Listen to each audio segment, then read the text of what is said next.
괜찮아. 괜찮아요. 괜찮아. Aku hanya memikirkan satu peraturan penting. Kenapa kau lakukan hari ini kalau kau bisa melakukannya besok? Hahaha. A few moments later.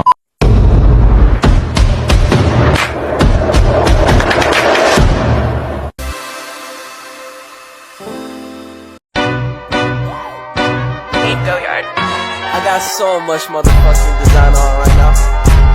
Break it down, bring it back, make it clap. I got 3 old thoughts, new guap, wear that thing. Bitches on my line, and you know Assalamualaikum warahmatullahi wabarakatuh. Salam sejahtera untuk kita semua. Izinkan kami untuk memperkenalkan diri. Perkenalkan, nama saya Taufik Hidayat dengan NIM 2314010029, Fakultas Ilmu Komputer, jurusan Teknik Informatika dari Universitas Indonesia Timur, dan teman saya. Perkenalkan, nama saya Agung Ramadan dengan NIM 2314010035, Fakultas Ilmu Komputer, jurusan Teknik Informatika dari Universitas Indonesia Timur. Di sini kami akan menjelaskan tentang evaluasi kinerja komputer. Baik, langsung saja saya akan membacakan tentang pengertian evaluasi komputer. Evaluasi komputer adalah proses penilaian kinerja dan kualitas perangkat keras, perangkat lunak, atau sistem komputer untuk memastikan kesesuaiannya dengan kebutuhan, efisien, keamanan, dan kendalanya. Tujuan evaluasi ini adalah untuk menentukan apakah komputer atau sistem memenuhi kebutuhan yang telah ditentukan, apakah ada kekurangan atau masalah yang perlu diperbaiki, serta untuk mengidentifikasi area yang bisa ditingkatkan.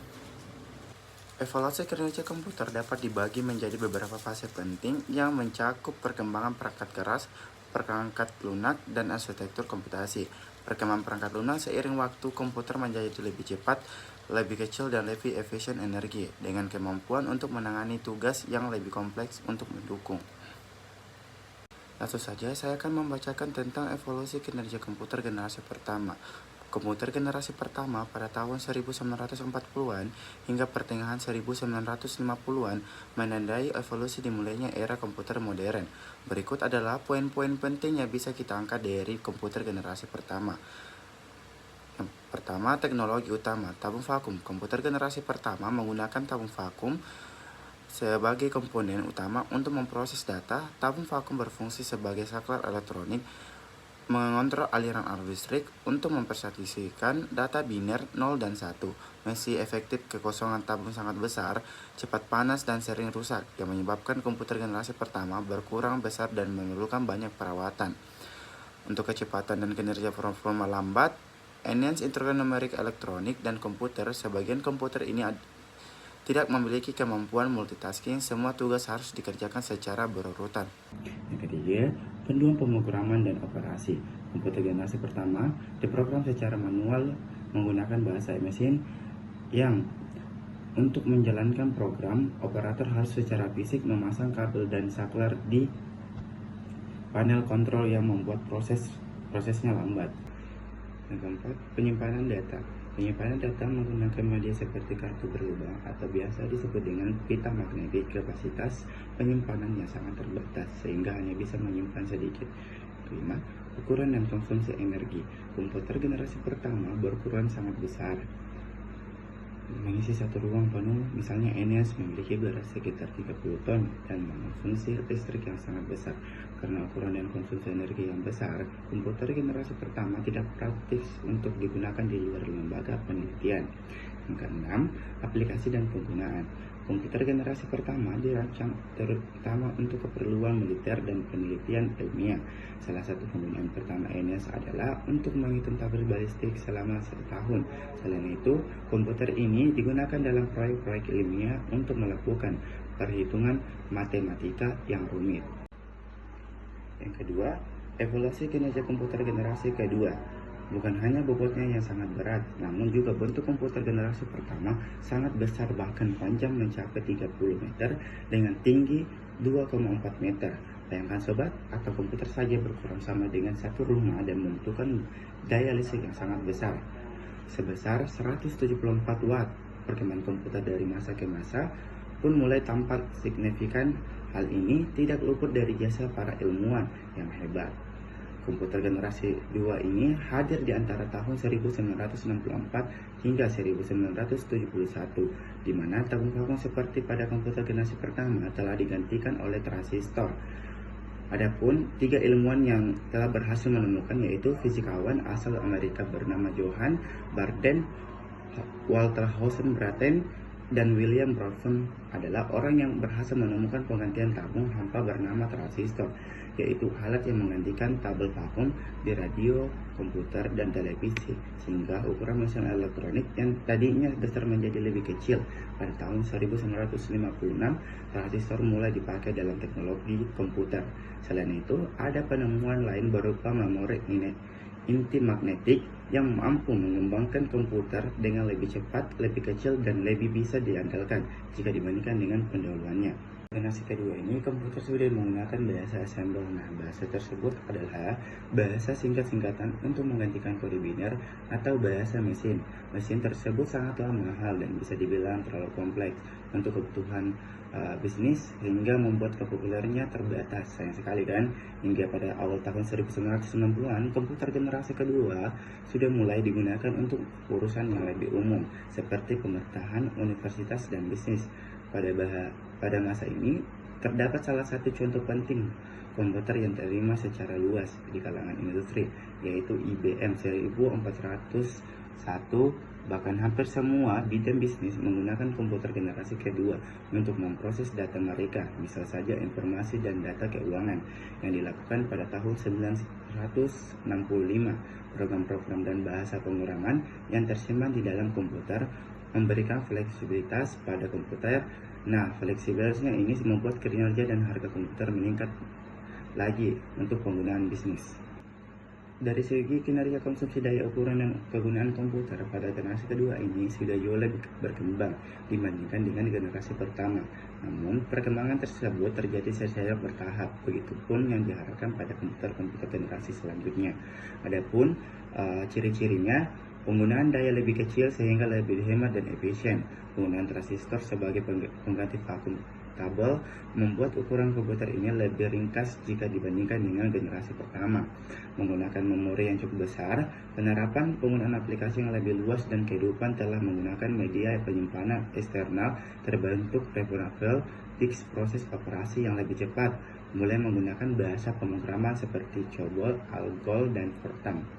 Baik, itulah tadi beberapa materi yang sudah saya paparkan dan saya sudah jelaskan dan akan dilanjutkan oleh teman saya. Baik, saya akan melanjutkan materi selanjutnya, yaitu evolusi kinerja komputer generasi ketiga. Komputer generasi ketiga pada pertengahan 1960-an hingga 1970-an menandai kemajuan besar dalam teknologi komputer dengan identifikasi sirkuit terpadu Integrated Circuit IC. 1. Teknologi utama sirkuit terpadu IC. Sirkuit terpadu IC, komputer umum, peningkatan kinerja dan miniaturisasi penggunaan. 2. Kecepatan dan kinerja. Peningkatan kecepatan yang signifikan dengan komputasi paralel. Komputasi paralel yang lebih cepat. 3. Bahasa pemrograman tingkat tinggi. Penggunaan bahasa pemrograman tingkat tinggi seperti pengembangan sistem operasi juga mulai terlihat dengan munculnya sistem operasi yang lebih kompleks untuk mengelola multitasking. 4. Multitasking dan berbagai pembagian waktu. Kepembagian waktu, multiprogramming dan fitur multiprogramming. 5. Ukuran dan konsumsi energi lebih kecil dan hemat energi. 6. Lebih andalan. Selain penyimpanan data, peningkatan penyimpanan, koncentram magnetik, dispointik, memori lebih cepat. Penggunaan memori inti magnet sangat menarik. 7. Pengaruh sirkuit terpadu IC pada evolusi komputer, pengurangan biaya produksi, skalabilitas komputer umum. 4. Evolusi kinerja komputer 4. Komputer generasi keempat muncul pada tahun 1971 hingga 1980-an, ditandai dengan penggunaan mikroprosesor. Inovasi ini membawa kecepatan dan efisiensi yang lebih tinggi, memungkinkan pengembangan komputer pribadi dan sistem berbasis jaringan. 1. Setelah IC, tujuan pengembangan menjadi lebih jelas, mengecilkan ukuran sirkuit dan komponen elektrik. 2. Large Scale Integration (LSI) dapat membuat ratusan komponen dalam sebuah chip. 3. Pada tahun 1980, Very Large Scale Integration (VLSI) membuat ribuan komponen dalam sebuah chip tunggal. 4. Ultra Large Scale Integration (ULSI) meningkatkan jumlah tersebut menjadi jutaan. 5. Kemampuan untuk memasang sedemikian banyak komponen dalam suatu keping yang berukuran setengah keping penglogam mendorong turunan harga dan ukuran komputer. 7.